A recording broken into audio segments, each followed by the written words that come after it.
Okay, everyone. Please.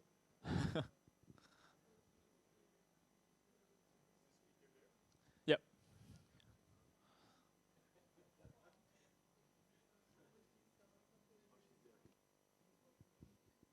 T'avais vérifié tes slides, c'est bon? C'est bon. Est-ce que je dois essayer la plus courte ou bien Non, non, tu as 45 minutes. 45 minutes. Question Q&A inclus, donc après tu gères comme Voilà. dans tous les cas, on prendra au moins le temps pour une question ou deux. Ouais. Non, je peux essayer de raccourcir un peu. Bah, tu fais comme tu sens, mais tu peux prendre 45 minutes. Équité, fairness. Tu vois. Chacun, c'est 45 minutes. Surtout femmes, hommes, il y avait Exactement. d'hommes présentateurs. Exactement, tout à fait. C'est un très bon point. Ça fait débat d'ailleurs dans l'organisation. Au départ, on avait invité 50-50 et on a pas, dans les acceptations, il y a peu. D'accord. Mais on avait fait les Okay, thank you everyone. So let's start this last part of the. So let's let the floor to Aurélie, who will then have the last formal presentation after closing with a small panel. So Aurélie, the floor is yours. Yes. So I will try to wake you up. My name is Aurélie.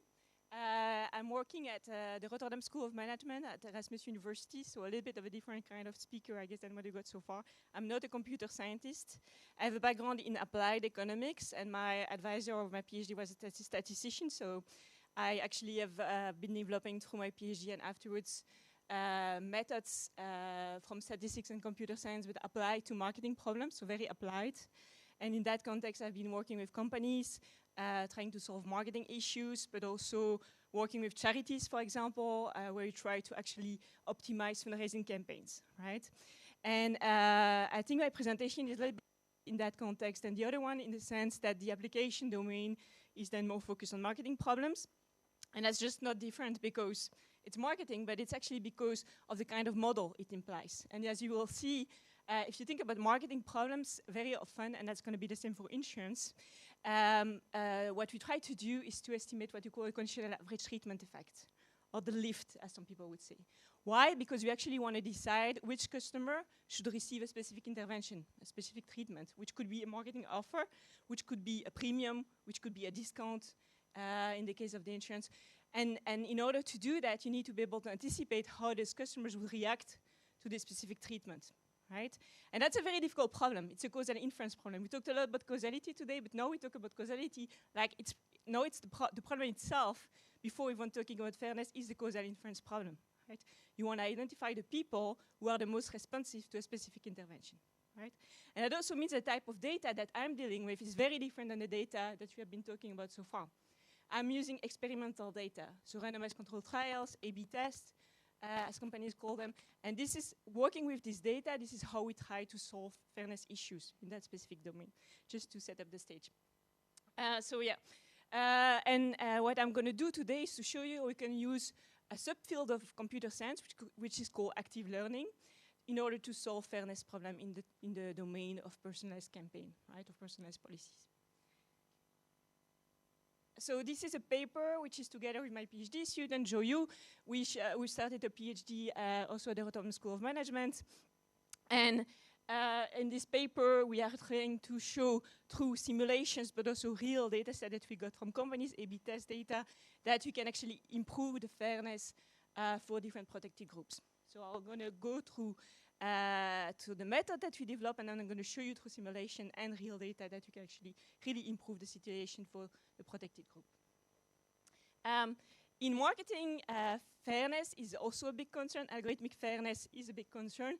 And you have had many cases of discrimination that really created a lot of scandals. And I think the first case that started was the Apple credit card cases, right? Where a female didn't receive access to a specific credit, while actually the husband of that specific person actually got access to specific credit.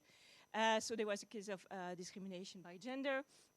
There is another case which is very famous, and and creating a lot of issues in terms of dynamic pricing. So you know that companies do a lot of dynamic pricing, and it happens to also lead to discrimination. One famous case is the Uber and Lyft, so the ride-sharing companies in the US, where we realized at some point that the poor neighborhoods would actually have to pay higher prices for their rides than the rich neighborhoods, right?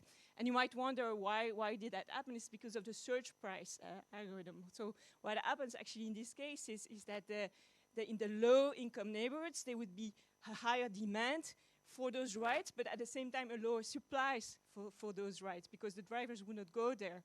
And as a result of that, you know, the law of demand and supply, the prices would increase, right? So it was, again, unintentional, like in all these cases, right? It's always unintentional, but still you have cases of discrimination. And then the last cases, which led to a very interesting marketing paper, for those of you who are interested, it's published in Marketing Science, is a case where we realized that Facebook was displaying job ads to people, would actually show STEM job ads, so quantitative job ads, less often to female than to men. And it's not because they would be less responsive and be less likely to click on those ads, but it's actually because women are more a high price demographic, right?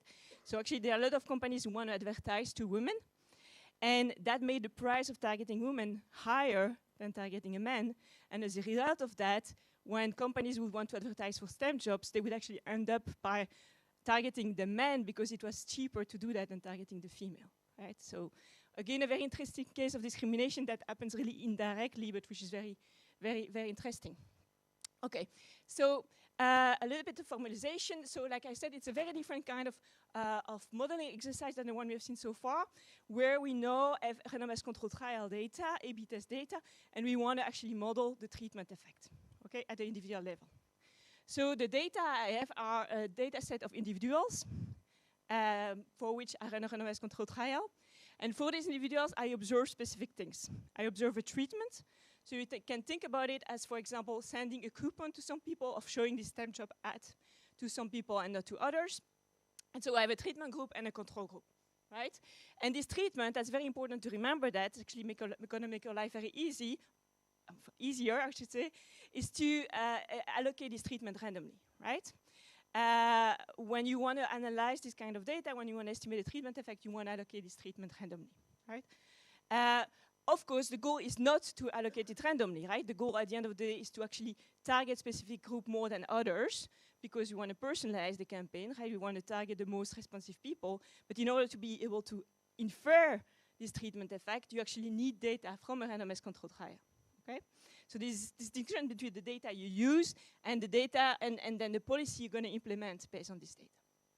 Okay, so I have this treatment variable randomly allocated to treatment and control. And then I have pre-treatment covariates. So pre-treatment covariates are information about those customers. You can see it as your CDP, your customer database, where you have a lot of information about those customers. Okay? We also have information on the protected attributes, but we're never going to use it, right? The law tells us we should not be using them, so we don't use the protected attributes to infer the conditional average treatment effect. My protected attribute, I'm going to call it Z here, and it's going to be, for simplification, it's going to be a binary variable. Think about gender, for example. Okay? We can easily extend this framework to continuous variable or to multiple protected attributes. And then I'm going to observe two things. Well, one of two things, the potential outcomes, right? I'm going to observe the Y variable, so for example, whether someone click on the STEM job ad, if treated versus if not treated, right? But like I said, you only observe one of the two, right? These are counterfactual. So either you decide to treat someone and you observe whether they click on this ad, or you decide to not show this ad, but maybe show another ad or a ghost ad, and then you're going to observe the Y if not treated in the control group, right? And then from this data, you try to estimate the conditional average treatment effect. Okay? So this is the difference between those two counterfactual in expectation. Right? And this is conditional on the information I have on these customers. Right? And here, the true conditional average treatment effect might be a function of the protected attribute. It is possible that different group of people will have different probability to click on an ad. Okay? But we're not going to use this Z variable when we estimate the model. Okay? But the true treatment effect might be a function of those protected attributes. It's actually very often the case. And that's also what we're going to do in our simulation. So in our simulation, we're going to assume there's actually a difference in the true treatment effect between the protected group and the non-protected group. Okay? How do we estimate this quantity? This is a fascinating field. So I'm relying on what we call causal machine learning methods. So there's no, for me, it's like a revolution in the field where I always say computer scientists started to talk to economists, right? Before they were in two different fields and they would not really talk to each other. And now, and it started mostly at Stanford and also at MIT, they actually realized they could gain insight from each other, right? Computer scientists are very good at getting a highly performing model, high accuracy, and I think economists are very good at causal inference. So talking to each other allow them to do both at the same time and to estimate conditional average treatment effect in large data set, right?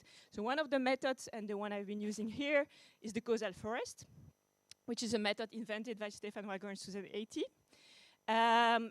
But you can also use double machine learning, for example. So there is a paper by Chernozukov from MIT, which is very interesting. You also have methods called generic machine learning, so double machine learning. I already said it before. So this, you can use a lot of those methods that really allow you to estimate the treatment effect at the segment level or ideally at the individual level. Okay, so this is the kind of method. Yes.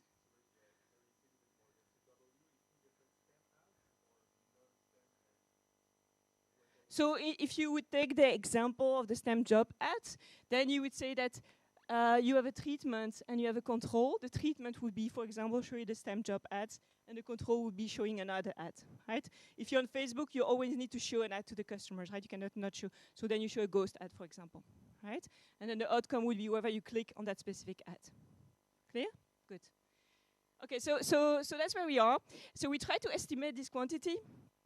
And I mean, we have those methods, but obviously it's not easy to estimate this quantity. And then, but once you estimate it, then you get a very nice distribution of conditional average treatment effect, right? So you have a conditional average treatment effect here, and you want to decide based on this distribution which customer you want to target. So which customer do you want to show the STEM job ad to? Okay, so usually what companies do, they start from the top of the ranking, and they're just going to decide how many customers they want to target, right? Starting from the top of the ranking, and usually you stop at what we call decision boundary, which is typically in the example of the conditional average treatment effect just 0, right? So you would say everyone that would react positively to this ad, I will show it to them. Those who don't, I will not show it to them, right? And in marketing, by the way, it's interesting to know there's a lot of cases of negative treatment effect, right?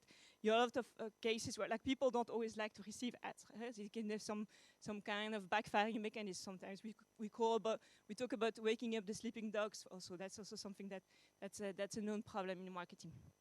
Okay, then you can say, yeah, you forgot something here. You didn't include the cost of the treatment.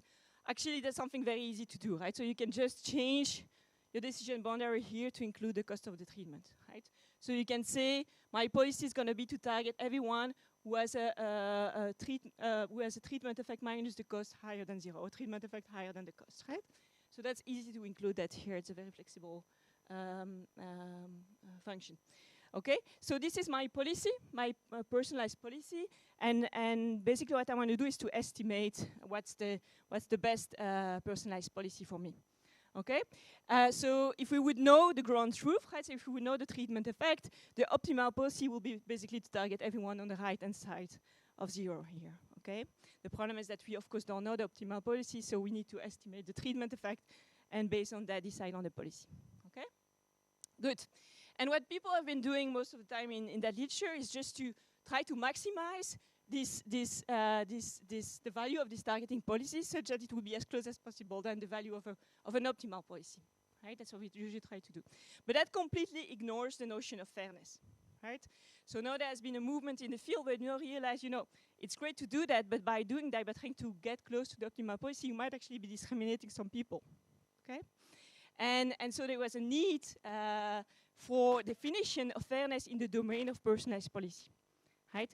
And so we are trying to develop that now. And of course, those definitions of fairness are inspired from definition of fairness in supervised learning, but they need to be adapted a little bit.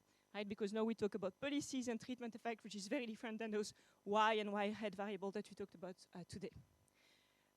So we started conceptually by thinking about what that would mean, a fair personalized policy.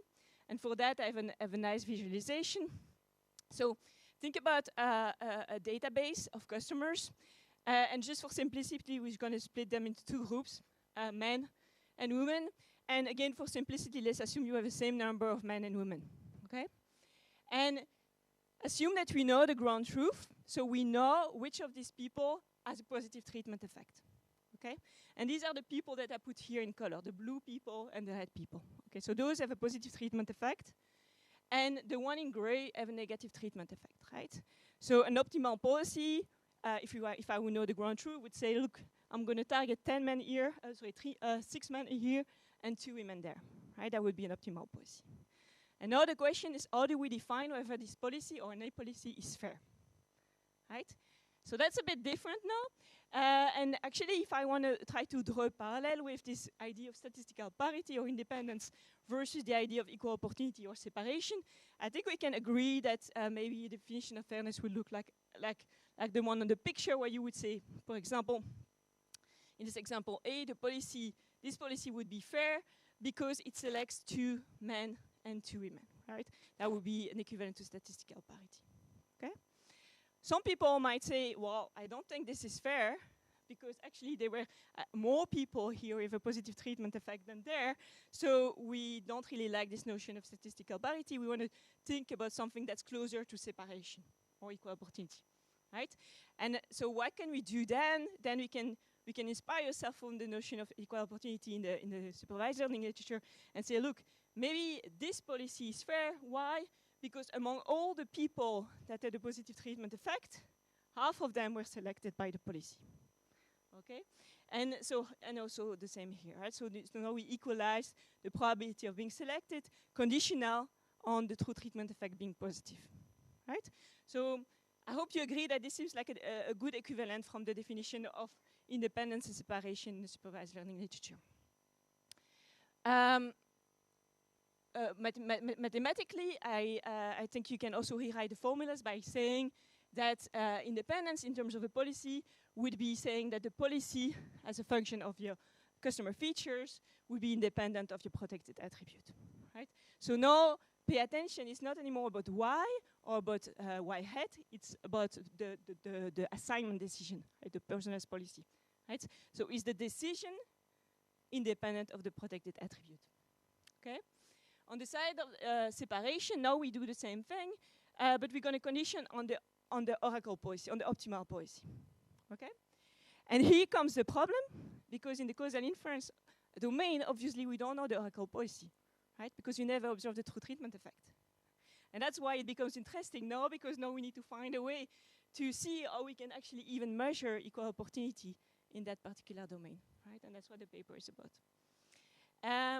If you think about this formula, basically it's a bit the same thing as saying that we want to find, when you condition on the optimal targeting policy, it's a bit the same thing as imposing equal policy accuracy. I know the term accuracy is not ideal here, but let's stick to that for the moment.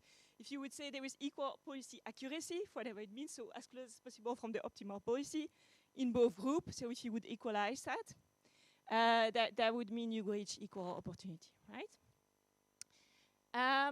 There is not a lot of work in that domain, but there is a very nice paper that I recommend to you if you don't know it yet in PNAS that find a solution to reach statistical independence, so statistical parity, one using causal forest, okay? So the causal forest gives you something like this. You basically get the distribution of the conditional average treatment effect. These are predicted treatment effect in the protected group and unprotected group, right? In this case, 0 would be the protected group, 1 would be the non-protected group, but doesn't matter. And what this method does, they call it BEAT, what this method does is to make sure that those two distributions are not going to align with each other, right? So it shifts both distributions close to each other, such that if you had this decision binary here, you just make sure that you're going to target the same number of customers from the protected group and the non-protected group, right? Which ensures statistical independence. So this is nice. And how do they do that? They do that by actually changing the loss function. So they add a constraint into the loss function to make sure that you ensure statistical independence. The problem is that in many cases, in marketing, but also, as we know, outside in marketing, statistical independence might not be the preferred kind of fairness that we want to optimize. There might actually be a need to actually think more in terms of equal opportunity. And there is no approach yet that has been offered to actually tackle equal opportunity in the domain of, in the causal inference domain. Okay, so think, for example, about a case like where you would, this would be the true distributions, right? And suppose you want to think about targeting customers with this temp job ad, right? And it would be, suppose the true distribution would look like this. Female would be here, male will be there. Why would you offer the ad to someone who would not click on it anyway, right? So it's not, so aligning these two distribution would actually not help in any way to reduce inequalities in society, right? Because people would just not click on this ad if they're on this site, right? So in that case, it's not really useful for us to ensure statistical independence. Okay, the compass case is of course also one where we know that that equal accuracy is probably better than statistical independence. And in general, we know that people have aversion for quotas, and statistical independence is very similar to this idea of imposing quotas. Okay, so what we try to do in this paper is to actually solve this problem, but from the angle of statistical separation. And in marketing, we really like consumer psychology, so what we started doing to verify the claim that equal opportunity would be a good metric to optimize, we actually ran a survey first among prolific users in the US, and we asked them, we gave them this hypothetical scenario that I showed you there, here, and we asked them, what would you prefer the company to do, right? This is algorithmic A, this is algorithmic B. The company needs to choose which one they should use to recruit people. Which one should they use? Do you want them to use this one or this one? And guess what people say? Always separation, right? So if you ask people, and that's a known fact, right? This is not new, right? But if you ask people, do you prefer equal opportunity, do you prefer independence? They always say separation. So we tried different contexts because we thought maybe it's domain specific. So we tried loan for students, and where the protected attribute would be black versus white. We try loan for homeowners, female versus male. Hiring a consultant, a young person versus an old person. And hiring nurses, a case where I think female will be advantaged compared to men. And the same thing, right? So it seems to be this understanding that companies should actually be optimizing equal opportunity. Right? So we think this may be good then to think about it, right? So what do? We propose a new method that we call fair active learning for, where we try to do that, right? We try to maximize separation of targeting policies. Why do we do this? I really like the idea of focusing on the pre-processing stage because it's very flexible, right? So you can just input the data that you think you should input in your model, and then the rest follows, right? The same way as post-processing is very flexible, I think pre-processing is also very flexible. Especially so in my domain of experimentation, because basically the data are not there yet at the beginning of the process, right? You want to run a randomized control trial, an A/B test. You don't have the data yet, so the question is which data should I collect, right? So that's why we think it's very useful to focus on the data acquisition stage. And it's flexible to combine with any kind of models, given the fact that you just input this data into the model.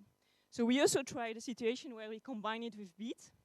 So we do for in order to ensure statistical separation, and then we combine it with beat in processing to ensure statistical independence, and we see if we kind of get a kind of trade-off between these two fairness views.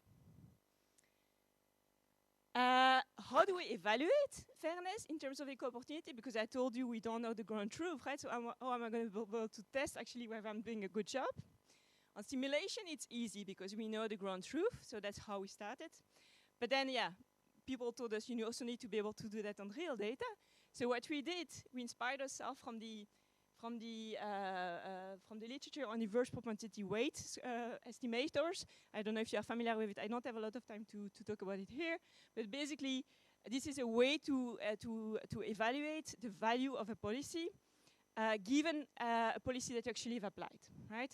And that works very well. It's an unbiased estimator, especially in the cases where you try to estimate it on a randomized control trial, right? So if your treatment was allocated randomly, then you can get a very good estimation of what would be the value of a policy for any new policy that you want to implement, right? That's also why it's called off-policy evaluation, because it allows you to test the value of any policy that you're interested in. So I don't need to go on and deploy the policy every time. I can just re-evaluate any policy I'm interested in based on this randomized control trial data.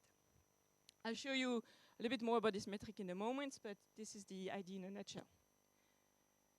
So fair active learning, how does it work? It's actually very simple, especially if I compare to some of the previous presentation.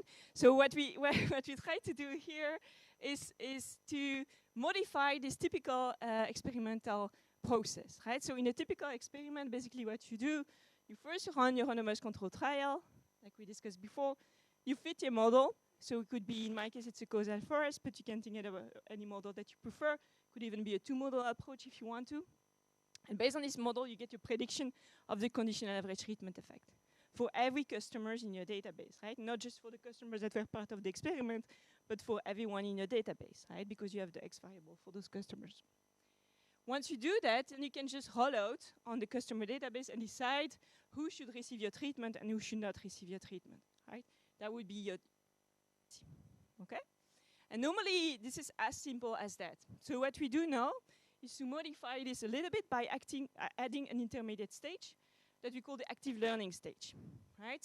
So we do this first experiment, which is typically a small experiment, in order to get some ideas about the K distribution, right? So we get the K distribution, and now we're going to run a new experiment, right? But instead of running now a randomized control trial and from all the customer database, we're actually going to be a little bit more careful about who we want to include in the experiment, okay? So now we're going to add consumers or individuals where we think it will help us increase the fairness of the algorithm, okay? So here we can get some evidence about how fair the algorithm is, and then based on this evidence, we can then decide what will be the next information, the next data point to collect in order to improve fairness where it's needed, okay? And once we have done that, then we combine this new experimental data with the original data, and we fit a new model. Could again be a causal forest or beat, whatever you like.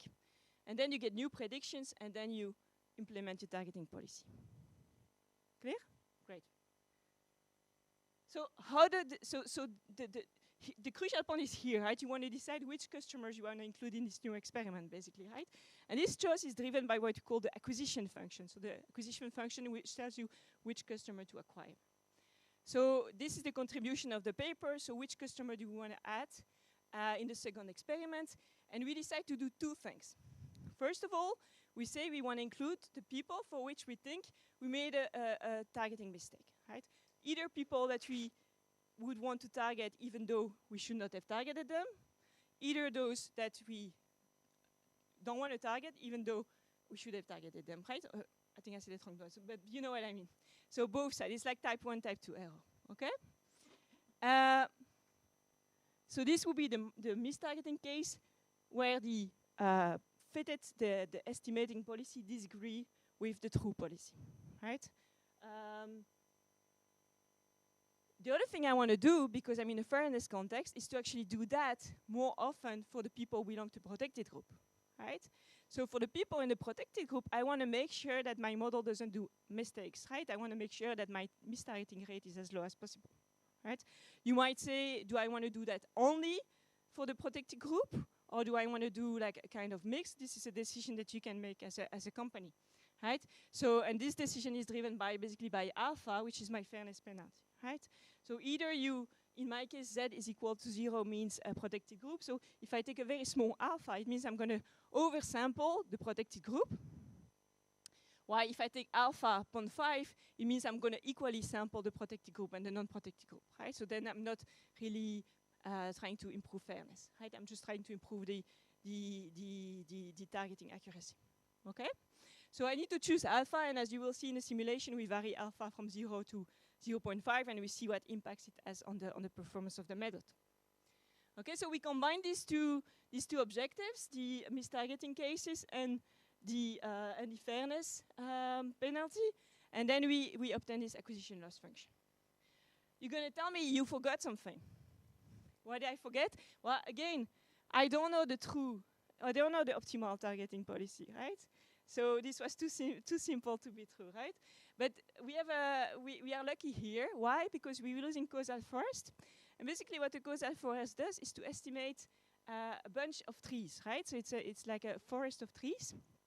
And each of these trees give you a prediction of the treatment effect at the customer level, right? So you can actually see, and there's a proof of that, these individual trees predictions as some kind of random draws from the posterior distribution, okay? And based on that, you can then estimate the posterior distribution of the treatment effect at the customer level, right? And why is that useful? Because now I can actually use this information. So this is my bootstrap draw with a toe tilde. I can use this information in replacement for the true from the Oracle targeting policy. Okay, and so that allows me now to estimate, to just calculate this loss function. Yeah. So that's the little trick in order to get there, and it actually works quite well. We also tried simple version of this loss function, like for example, we just divided by the absolute value of the predicted tau, saying that if you are closer to the decision boundary, we should increase the probability of selecting an individual. That also works actually relatively well, similar to this one. So how are we going to measure whether we did a good job or not, right? So I told you we're going to use the IPW, so the inverse propensity weight estimator. It looks like this. Okay, so this quantity is a measure of the per customer value of the targeting policy. Okay, what is it? This is actually the value of targeting the customer. So for example, whether the customer click on the ad, if he doesn't receive that stamped up ad, but the ghost ad, and the other counterfactual outcome, right? You want to reweight those numbers using these inverse propensity scores to account for the fact that sometimes people don't receive the treatment that you want to allocate them to, right? So the policy that we want to implement is going to disagree with the policy that actually implemented in the randomized control trials in a number of times, right?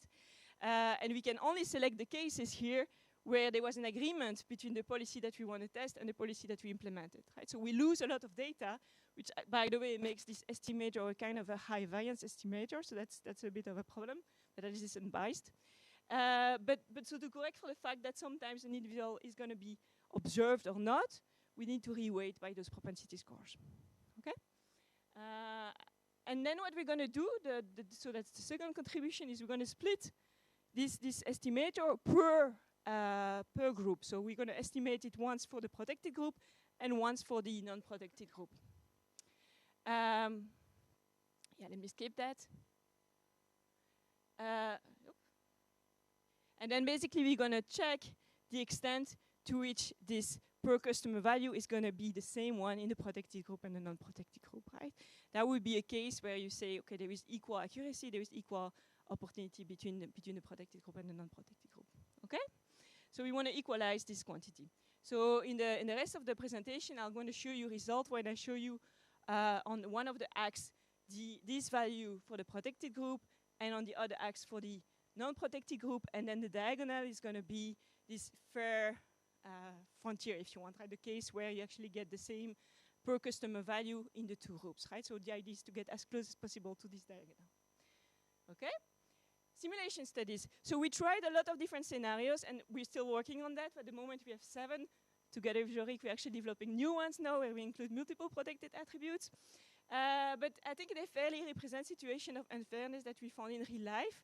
So some of the cases are cases where the treatment effect depends on the protected group, but actually we include in our model a proxy that correlates with the protected attributes. Either this proxy is actually really causing the treatment effect itself or not. So we vary that.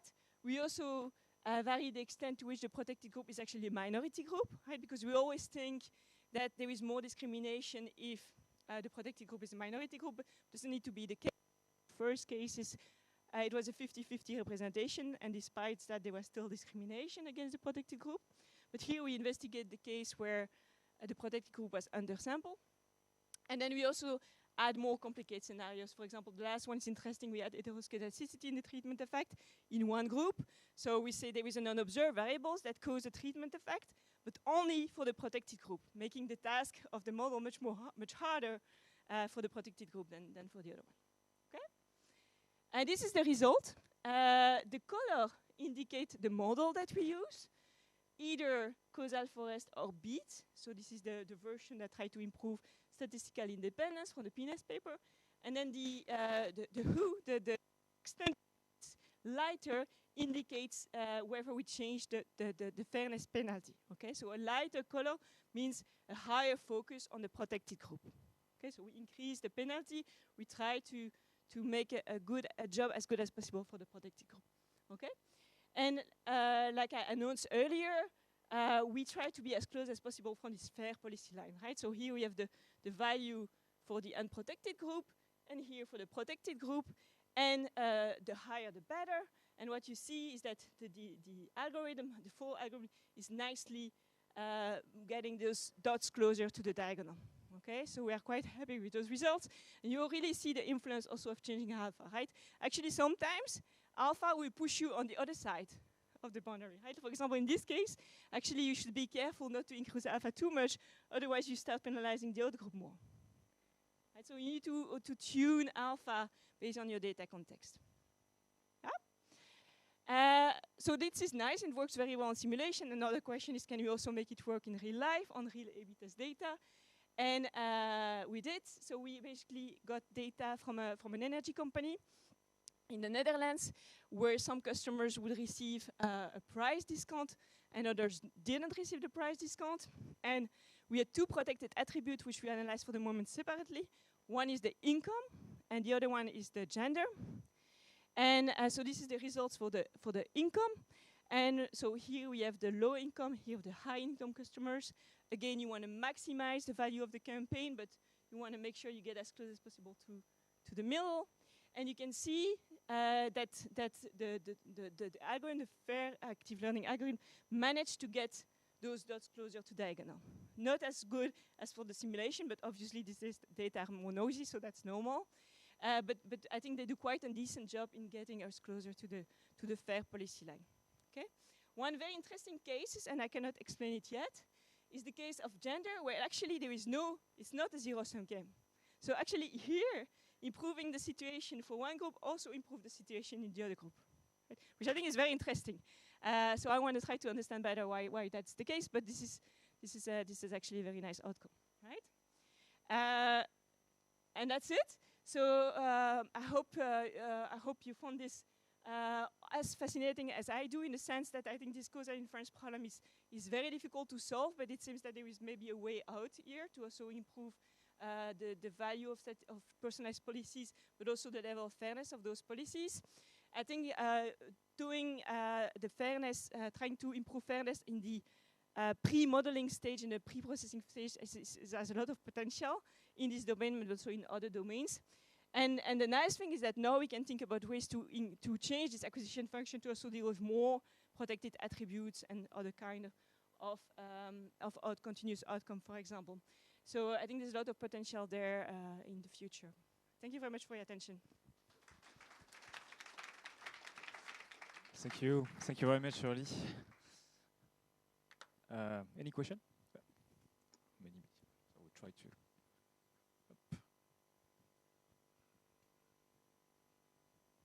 Thank you. I have a bit of a question about the active learning part and the randomized experiment. And I really wonder about a bit the trade-off between them. Is it possible to move fully away from the randomized experiment? Because, I mean, causal inference, we can actually do corrections where you, under some assumptions, you can do average treatment effect or conditional average treatment effect without fully randomized experiments. So have you explored on that direction? Yeah, I think there is two parts to this question. So first of all, we should be very careful here. We are not changing the assignment function. So it's not that we're going to give, we're going to be giving the treatment more often to one group than the other one. So this is still remains a 50-50. It's still a random assignment. The question is which customer are going to be part of the experiment. right? So we change the acquisition function, right? So the unconfoundedness assumption is still valid here. So right, because it's so even in the second stage, it's a randomized controlled trial, but in a subgroup of the population. It's like you want to explore your covariate space, right? And when you start, you go randomly in your covariate space, and then when you've chosen observation, you decide whether you give treatment or control. And in the second stage, you're going to focus on a subpart of the covariate space, but you still assign the treatment randomly, right?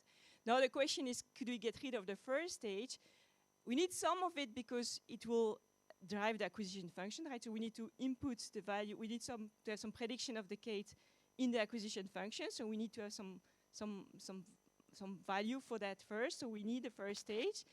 Can you make it much smaller and spend more time on the second stage? I think it's an empirical question. We try different things, and there seems to be a sweet spot. So if you have too little data in the first stage, the value you're going to use in acquisition function are not going to be precise enough, and so your acquisition function is not going to help. If you train too much in the first stage, then it's too late. There's nothing, because you know you have this data that's really, and then you cannot change the course of the action anymore in the second stage. So I think there is this kind of sweet spot there. I guess then my follow-up question would be about the inverse weighting part, right? Because it is true that it is an unbiased estimator, but at the same time, it has the variance component, which also has to do a bit with how much confident you are on your initial state. And I really wonder if there are maybe other bias correction approaches that can further reduce the variance, or instead of thinking of just two stages, whether that can be phrased as a more, I mean, you are doing active learning, you are doing it in two stages, but you could also do it in an online manner, right? Yeah. And really fine-tune the learning speed. Yeah, in the context we deal with, there is some waiting time before the giving the treatment and observing the outcome, so we go for a batch mode approach. But you could potentially have multiple batches, right? That's not a problem. You can do that. For the moment, the whole-dot sample that we use to validate the result is a randomized control trial, right? And there is indeed a high variance there. Now you can use things like a doubly robust estimator that gets things better. And I think there is a literature on that, so that's potentially something we can do. Queenie coefficient, these are also things that people are doing. Yeah, it's a good point. Thank you. Thank you. Let's take the last one. Yeah, this is about the empirical part. And I have a question with two sides. One is empirical and the other methodological. Empirical because we started testing these preferences and building an experiment about them. From the point of view of the results, what we got contradicts what you got. We got that there was no statistically a sensible difference between demographic parity and equality of opportunity.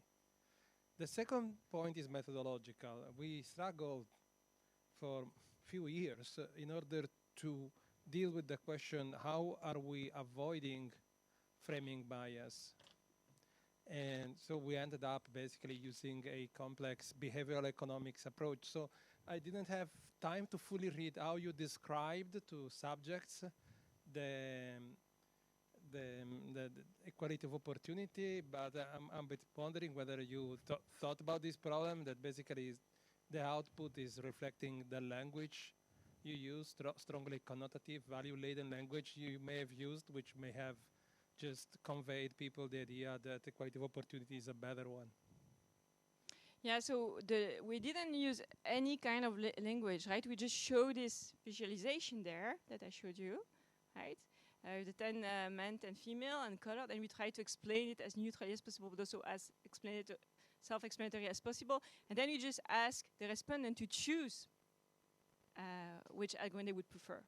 That's the only thing we did.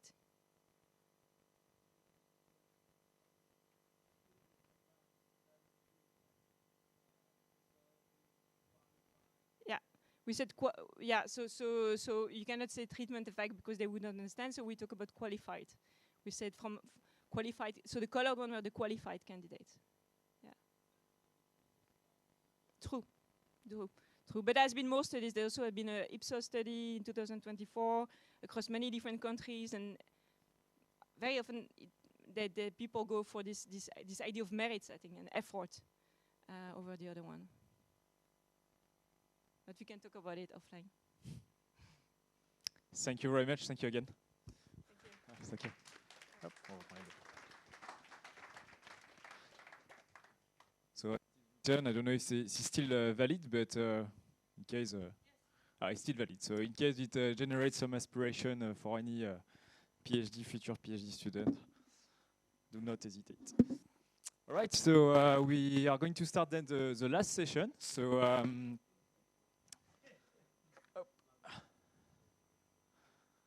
that was backup slide. Yeah. So for the last session, we are going just to be a little bit, let's say, trying just to connect this with more kind of operational perspective, more linked to the industry, in insurance industry. So we'll welcome François. So we're there. Thank you. And we are going just to try just to more in a more conversational way, trying just to connect everything we heard today about as a kind of a conclusion. So we listen François about different questions that I prepared. But the idea will be really just to try to connect with how, operationally speaking, in insurance industry, we connect all of those really nice theoretical approach and all the topics we discovered today. So let's go. Le petit.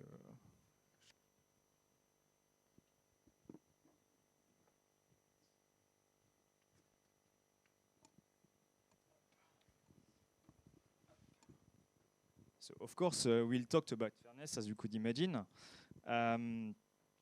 But overall, I guess as an introduction, I think that it's fair to say that, so at least today was pretty dense. I agree.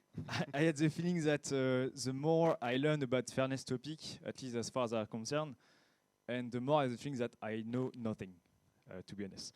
It's every time we have the feeling that we actually solve one problem, something else is coming up, or it's as if the impossible scenario that we cannot control anything. But however, I think this day was quite representative of what at least the topic is about. So this will be perhaps the first question. If you have to kind of summarize and kind of conclude this day with a kind of definition of what the fairness topic is, François, how would you define it, and based on your own experience and based on what you see on the ground? Yeah, so thank you for having me. So as you have described it quite well, that fairness is actually difficult to define. I think that everyone can agree with this. And actually, even for us in the industry, we have difficulties in order to pinpoint which fairness metrics to use, if there are any. But we know that there are no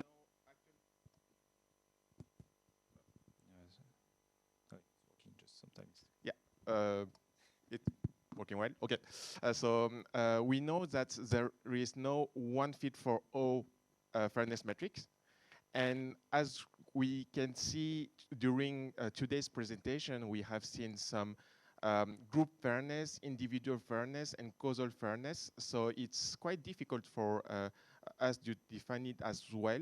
But one thing is quite clear for everyone is that even for us as well, we can see that removing the sensitive attributes during the modeling process doesn't work.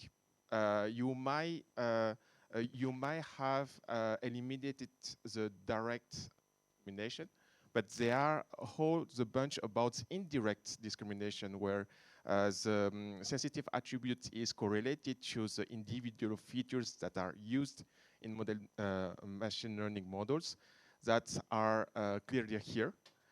So for us, and also during our many experiences with clients, so I'm in a consulting firm, so we also tackle many fairness perspective from the client's perspective, and we can see that everyone are kind of agree that fairness cannot be only defined by one stakeholders. We need actually many stakeholders in order to define fairness. So in insurance firms, this means that we might need data scientists actuarial science, but also clients and regulators. These are very one of the pillars of defining fairness. The other one, with our perspective, is from the use case. Sometimes the use case drives the fairness metrics we want to use. Fairness, for example, in health insurance or life insurance might be very different from P&C insurance, property and casualty insurance. So we have seen, for example, demographic parity, we have seen equalized odds, and we might have also heard about predictive parity. All of these actually tackle one type of bias, and this actually is very linked to the use case we have at hand. So one of the examples that is actually talked by Toon Galders is during this morning is about, for example, the hospital health scoring, where for the same score between white and men, actually we white and black are actually more sicker. So this is a huge problem, and this problem might be related to what we call the sufficiency or the calibration parity. So yeah, so outside of this two scope, we also are aware that there is the third pillars, which is about the societal context, where across states, across zones, and across time, societal context differs, and we need to consider that as well.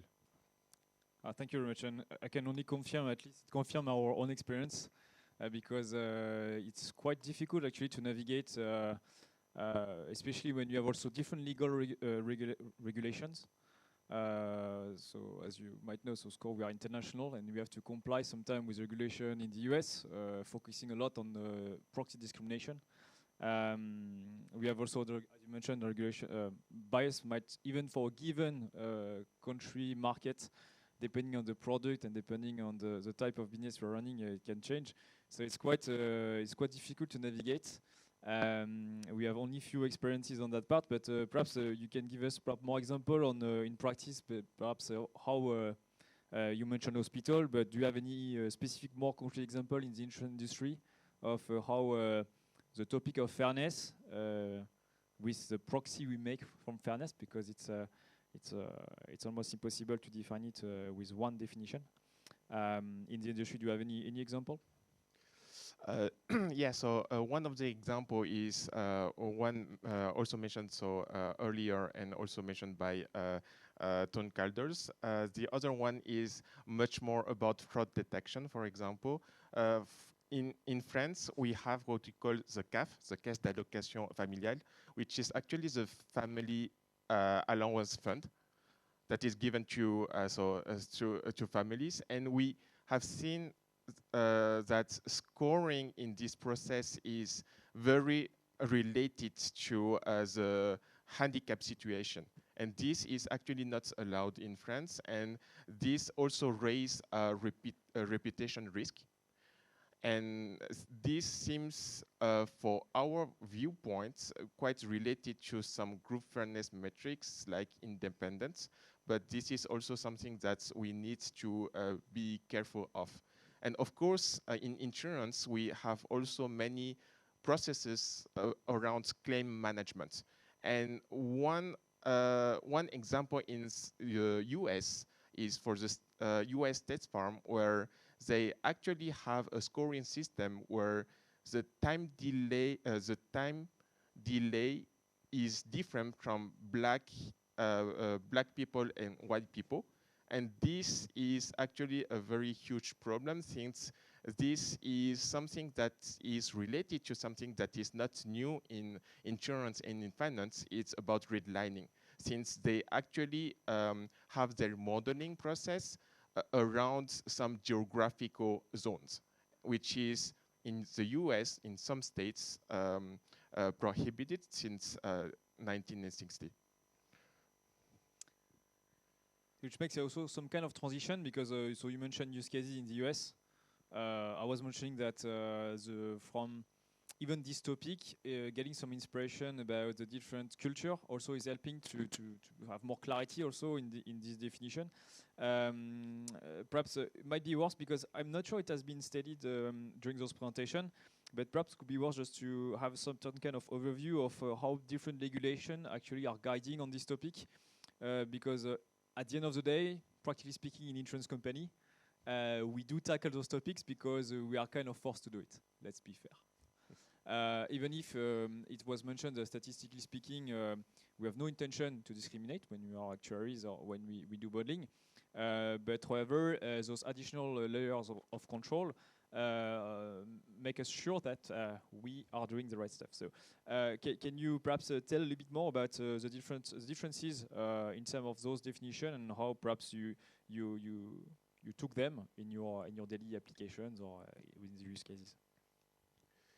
So yes, actually we work often with US in some states of the US where fairness is a very demanding, I would say, project. And in Europe, we actually have this. We have actually two kinds of insurance regulations that we tackled right now. The first one is what Arthur Charpentier also mentioned this morning, is about the gender neutrality for the insurance products, so for insurance premiums. So since in Europe, since 2012, as European Court Justice have said that we don't want your modeling process for the pricing take in the gender into account. So this is one that is explicitly written, explicitly asked for. And now recently we have also the European AI Act that we have some speakers have mentioned also today. And for us in life and health insurance, we have a strong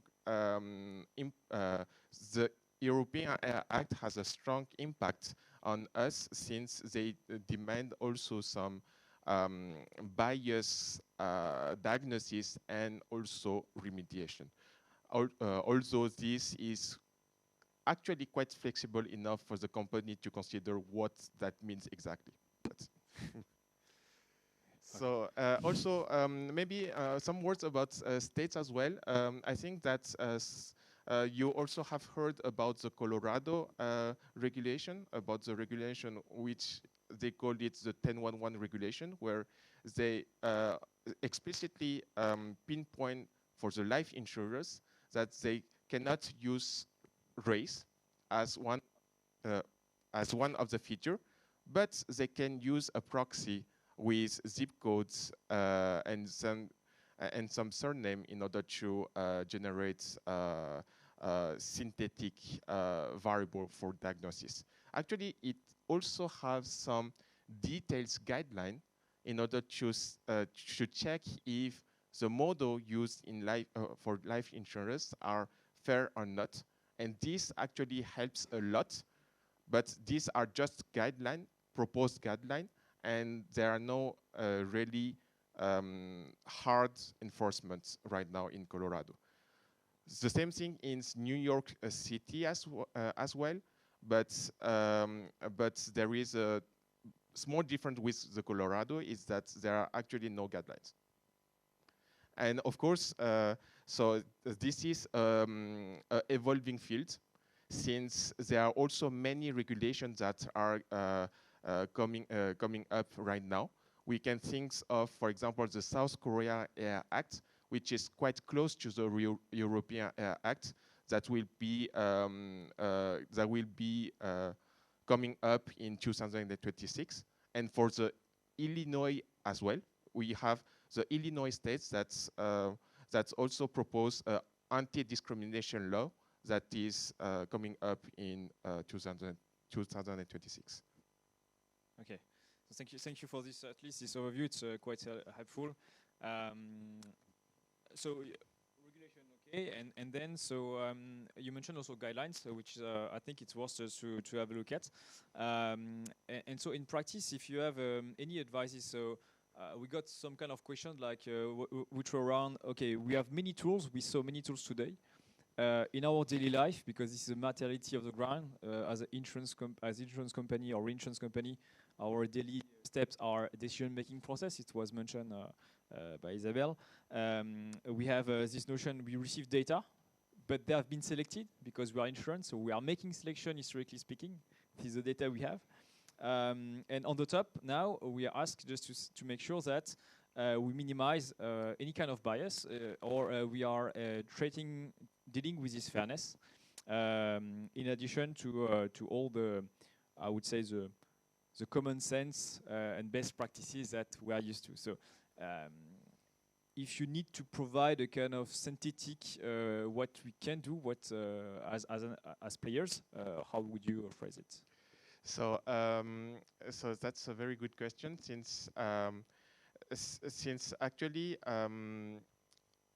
the fairness matrix is relatively hard to define. But for us in a company, we also have some what we call in practice some limitations. So in some company, we have seen this in this machine learning life cycle that we can use some mitigation in the pre-processing approach, in the in-processing approach, where we deal it directly with the model, and the post-processing approach, where we transform scores. We can see that in this every stage, we have some content pros in terms of our viewpoint. Is that first in pre-processing, we are actually dealing fairness very early in the life cycle, and this seems good since we are actually impacting throughout all the process, but we actually don't have any control on the decision making, in the sense that maybe there are some biases, like what Jean-Michel Loubez has said about bias amplification, where there is a small bias that begins to become bigger and bigger. We don't have any control on this. So this is a huge problem. But one thing is very good, is that it's a model agnostic, and actually in the enterprise, we quite like to have this model agnostic. For the in-processing approach, actually there is a very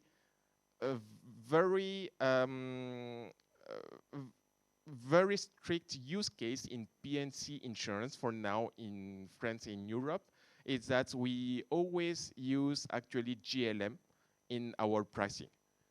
And in processing, because there are many pros in order for the GLM, is that actuaries know how to interpret the coefficients.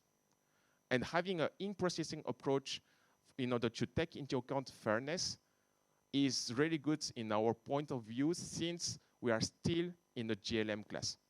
So at the end of the day, enforcing bias can go along with having some sort of transparency, of course under some assumptions.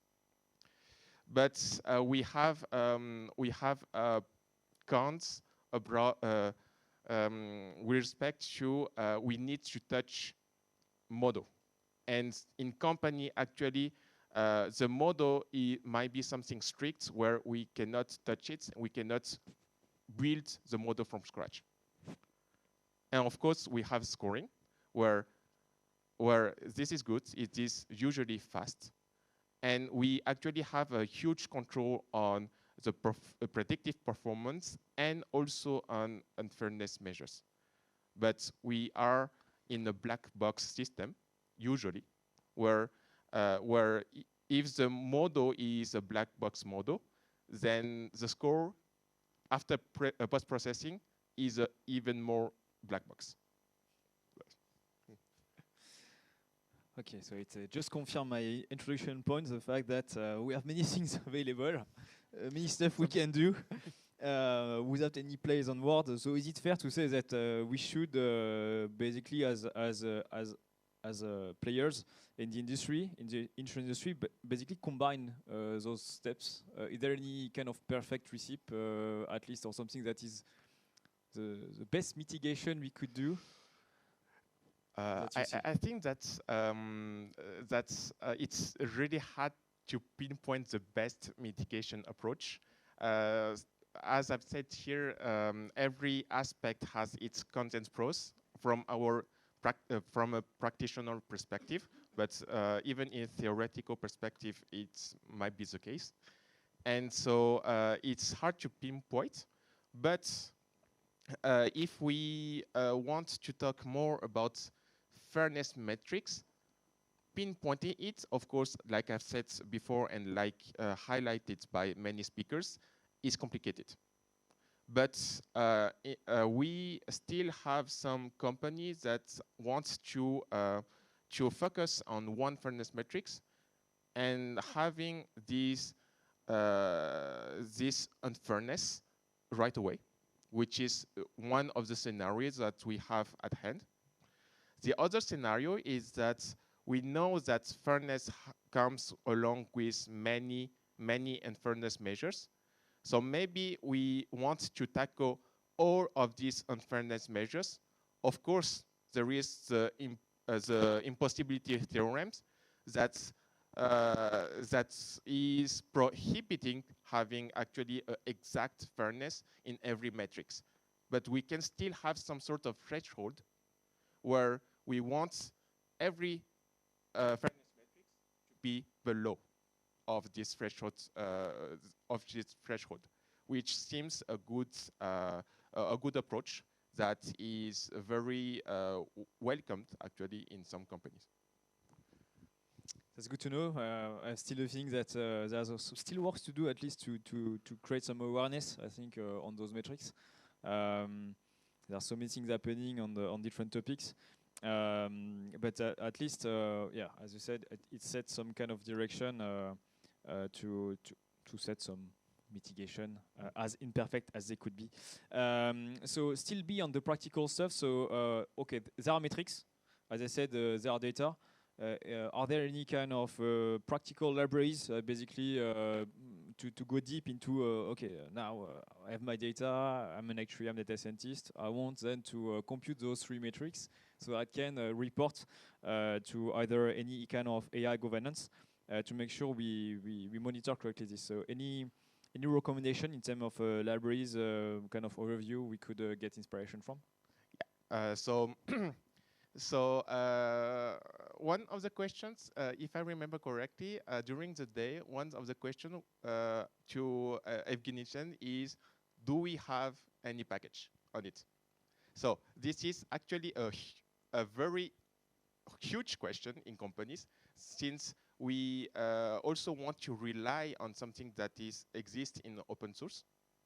So in the Python community perspective, we have actually some different maturity level if we consider independence-related metrics, separation-related metrics, or sufficiency-related metrics. So here I have actually, I have in mind actually some very well-known packages like the AIF 360 of IBM, which might be the most used one for enforcing fairness in Python. We have also the FairLearn, and also Google have proposed something, but only for the diagnosis part. And so for all of this, we can see that most of the package actually focus on binary classification, which is actually not something that is, binary classification is well used in insurance, but we actually use more often maybe regression or some other frequencies outputs modeling, like GLM Poisson, for example. So there are actually some Python packages that are available out there, but it's actually not at the same space as what we can see in the research. That's perhaps then perhaps an idea for you, Arthur, for the next 18 months of the research to implement packages. Could be a nice one. And of course, I think that we should speak about it because I'm quite surprised that it was fully mentioned during this day. Because at least in the insurance field and as in many companies, everybody is speaking about Gen AI. So first of all, I would like to thank you guys because you are quite well disciplined to at least to not drift too much and too fast on this topic, which I appreciate a lot. It was really really refreshing to. Let's try to at least say a few words, because if you have to translate that to generative AI, especially to the LLMs, if we take this example, how does it translate in practice? Because it's as if we are at the beginning of the journey of learning what fairness could be, with its complexity. I think you all get it, that it's really complex topic, even technically speaking, and even like from the definition perspective, it's kind of difficult to navigate. And at the same time, there are some kind of another complexity coming from the let's say, at least the massive parameterization of the famous LLM that more and more we are using and implementing in our company. So any things about that? Any words on that, how fairness could translate in practice to generative AI and especially to LLMs? Yeah, so in LLM, I would like maybe to say a few words on that. It's that in insurance, actually, it's that from our perspective, we can see a kind of pace that is very different from the transition GLM to traditional, I would say, more advanced machine learning models. Is that in order for insurers to take into account the advanced machine learning models, we have done many things about transparency. So you can think of, for example, the Chapelet, but also there are some recent development on causal inference, causal graphs as well, in order to have a hence transparency. But in LLM, actually, this shift from machine learning based model to LLM is very fast in insurance right now, because every company actually can see many opportunities with LLM. And so this raises actually many, I would say, issues that we need to consider. So we have many clients that comes to us to say, we need a model validation on LLM right now. But this is actually hard to block, to have. A model validation is something that is related to the company, related to societal values, but also because we have some new problems in here. Is that we have some actually we don't have any deterministic values at after inference. So in the machine learning model, we have some deterministic value that we can actually control. But in here, in LLM, actually the output is always different from the same for the same prompt. And this actually generates many biases. First one is something that is actually less often seen in traditional AI is about toxicity. So toxicity is something that is very present in LLM. And there is already, from a practitioner point of view, many developments in order to try to contain these toxicities. We have, for example, someone that asks questions. I will not say who. And it say at the end, we do not support Hitler. We ask a question about insurance, in fact. So this is something that's randomly we give you something quite strange. And we need actually to have some control over it. And we have some computer science perspective best practice in order to control the prompt and control the output and having some traceability in logs. But for the remediation part, it's still an open question and an open research. So I think that in the days, months, years to come, both researchers and practitioners are going to talk about it quite heavily. Thank you very much, François. So I think it was a nice, conclusion. So thanks a lot. You can also applaud François. So thank you very much. Thank you for having me. So thanks. Yeah, it was quite intense, and I think that concludes this really interesting days. So before letting the floor, perhaps for the last question or last interaction. So on behalf of T4 SCOR, I really would like just to thank at least first the SCOR Foundation. So thank you to them for hosting them, and of course thank you Arthur for initiating this. So because I think that most of us we won't have been there without this journey. So thank you for organizing this day. And also, I would like to thank, really importantly, all the logistic, the guys are just hidden, yeah, they're over there, so we can really thank them, make some noise for them, because